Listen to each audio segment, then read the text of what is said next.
Alo, assalomu alaykum. Bir minutga mumkinmi sizni? Yaxshimisiz? Assalomu alaykum. Sog'ligingiz yaxshimi? Qanchadan beri bozorda ishlaysiz, xola?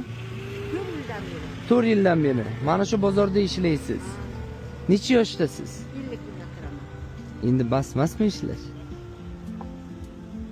Pensiyaga chiqquncha da ishlash. Ha, tushundim. 1 million, 1,5 million pensiya chiqadi-da, xudo xolasa. Oylik 2 million 500 ming olamiz. Oylik 2 million 500. 2 million 100 ming bo'lsa ham kuniga 70 mingdan-da. Ertalab 8 dan 5 gacha. Demak, siz bir kunda 9 soat mehnat qilib, she'rlarni shipirib, tozalab 70 ming pul olyapsiz-da. Xola shu bugun niyat qilib chiqqandek-da. Shu bozorga chiqamizda bironta odamni xursand qilamiz deb. Faqat bizni duolaringizda eslab yurasiz. Xo'p. Mana shu pul sizga. Mana shuni olib qoling, xolos.